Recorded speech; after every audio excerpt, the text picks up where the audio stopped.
தொடர்ந்து மாநில கொள்கை பரப்பு செயலாளர் சாட்டை துரைமுருகன்.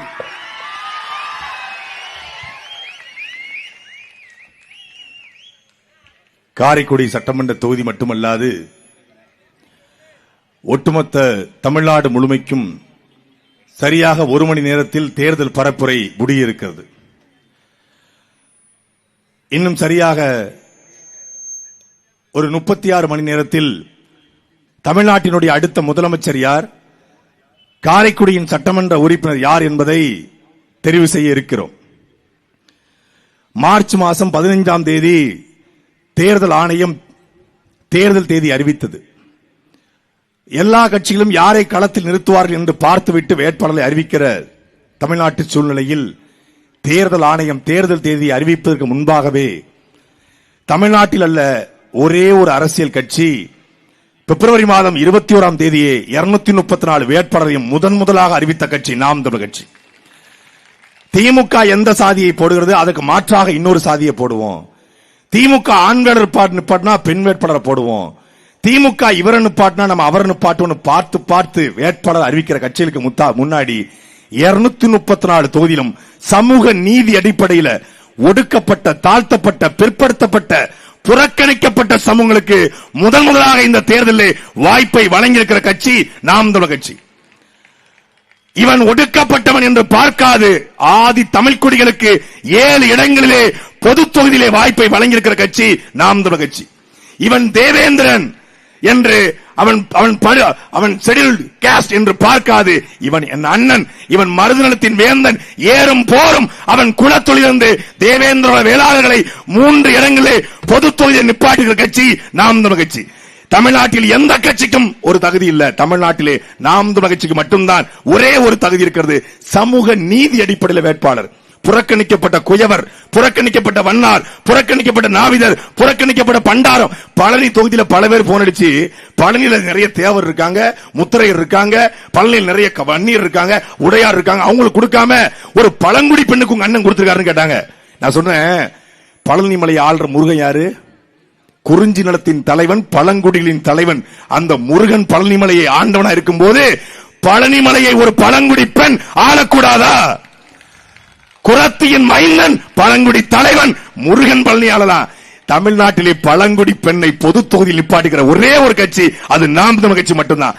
சோசியல் ஜஸ்டிஸ், இந்த சமூக நீதி என்று வாய்க்கூஸ் பேசுகிற கட்சிகள் கூட கொடுக்கல.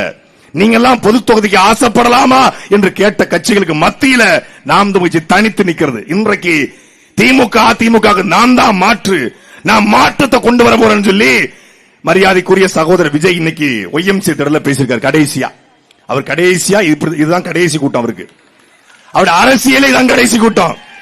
சினிமாக்கார ஒருத்தன் சிஎம் கனவோடு வந்தா அவனை பிரபாகரன் பிள்ளைகள் ஓட ஓட விரட்டினார்கள் என்கிற வரலாறு எழுதப்பட இருக்கிறது. அது காரைக்குடியிலிருந்து துவங்க இருக்கிறது. இப்படி போனாங்கல்ல, ஓட்டுக்கிட்டு போனாங்கல்ல, எப்படி போனாங்க?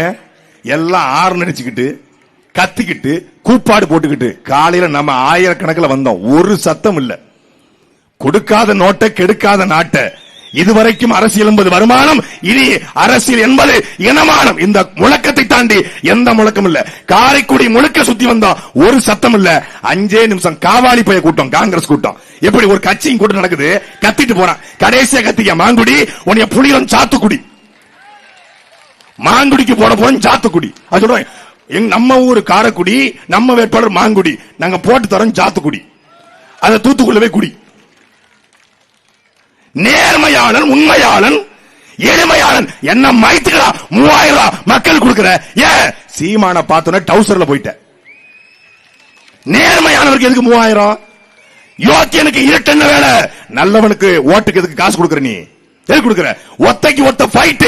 நீ நிக்க வேண்டியதானே அண்ணன் சீமான் கூட. ஒரு பைசா தர மாட்டேன், ஓட்டுக்கு பணம் கொடுப்பவன் பாவி, அந்த பணத்தை வாங்கிட்டு ஓட்டு போடுவன் தேசத்துறை என்கிற தெய்வ திருமகனார் முத்துராமலிங்கத்துடைய கூட்டுக்கிற இருக்கிற ஒரு கட்சி.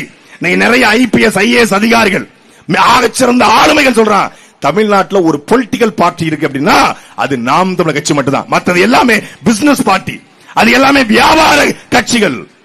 நேர்மையான கொள்கைகள் எடுத்து வைத்து மார்ச் 15 தேர்தல் ஆணையம் தேர்தல் அறிவிச்சதுல மார்ச் மாசம் 23ஆம் தேதி திருத்தணியிலே சாமியை கும்பிட்டு அண்ணன் சீமான் அவர்கள் தேர்தல் பரப்புரையை தொடங்கினார்.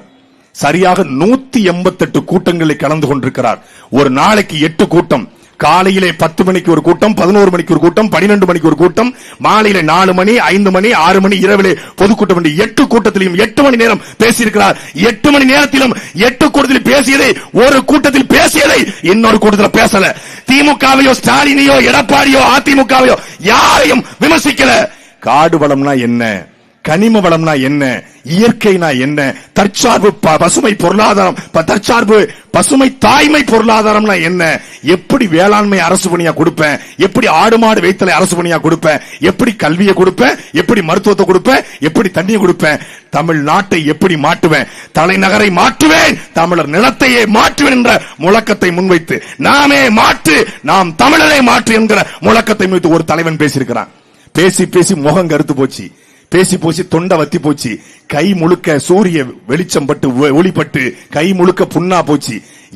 என் உடம்பு புண்ணா போனாலும், என் தொண்டை வற்றி போனாலும், என் தொண்டை நாசமா போன தம்பி கோபி சுதா கூட சொல்லியிருந்தாங்க, என் தொண்டை நாசமா போனாலும் உனக்காக நான் உழைப்புன்னு. எல்லாரையும் ட்ரோல் பண்ண தம்பி கோபி சுதாகர் அண்ணன் சீமான மட்டும் ட்ரோல் பண்ண முடியல. ஏன்? அவனுக்கு மனசு உறுத்திருச்சு. தமிழ்நாட்டில் உண்மையா நிக்கிற ஒரு தலைவன், காரைக்குடியில் வாழுகிற மான தமிழர்கள், உலகமெங்கும் இதை பார்த்துக் கொண்டிருக்கிற மான தமிழர்கள் சிந்தித்து பாருங்கள். 16 ஆண்டு காலமாக தமிழர் நிலத்தில் நடந்த எல்லா போராட்டங்களில் நின்ற ஒருத்தன் முதலாக சட்டசபை செல்ல இருக்கிறார் என்ற செய்தி இப்பொழுது வந்து கொண்டிருக்கிறது. காரைக்குடியில் இருந்த சீமான் என்கிற குரல் சட்டசபையிலே ஒலித்தால் எப்படி இருக்கும் என்பதை காரைக்குடியில் வாழ்கிற மான தமிழர்கள் சிந்தித்து பாருங்க. இதுவரைக்கும் 6 முறை காங்கிரஸ் வென்று காரைக்குடி எப்படி இருக்கிறது? எந்த வளர்ச்சியும் இல்ல. காரைக்குடியில் அடிப்படை கட்டமைப்பு இல்ல. 522 நீர்நிலைகள் காரைக்குடி சுத்தி அத்தனையும் தூந்து கிடக்கிறது. ஆனால் சீமான் வந்தால் காரைக்குடி எப்படி இருக்கும்? காரைக்குடி மட்டுமல்ல, ஒட்டுமொத்த தமிழ்நாடும் எப்படி இருக்கும்? எல்லாரும் நீங்க எழுதுறான், யார வேணாலும் விட்டுருங்க, சட்டசபை குறிப்பிட சீமான் பேர் வந்துடக்கூடாது. இதுக்காகவே வர்றோம்டா. முத்துராமலிங்க தேவருக்கு பிறகு, மூக்கையா தேவருக்கு பிறகு, எங்கள் தாத்தன் காமராஜருக்கு பிறகு, கக்கனுக்கு பிறகு, ஜீவானந்தத்துக்கு பிறகு சீமான் என்கிற நேர்மையானுடைய குரல் சட்டசபையிலே சிம்ம குரல் ஒலிக்க இருக்கிறது. அது காரைக்குடியிலிருந்து ஒலிக்க காரைக்குடியில் வாழ்கிற மான தமிழர்கள் 2ஆம் எண்ணிலே வாக்குப்பெற்று அண்ணன் சீமானுக்கு வாக்களித்து முதல் இடத்துக்கு கொண்டு வர வேண்டியது உங்கள் பொறுப்பு. லட்சக்கணக்கான வாக்கு வித்தியாசத்திலே காரைக்குடியிலே சீமான் ஜெயித்தார் என்கிற செய்தியை கேட்க உலக தமிழனமே காத்து கிடக்கிறது. வெல்ல போறான் விவசாயி, வெல்க அண்ணன் சீமான். நன்றி, வணக்கம். நாம் தமிழர்.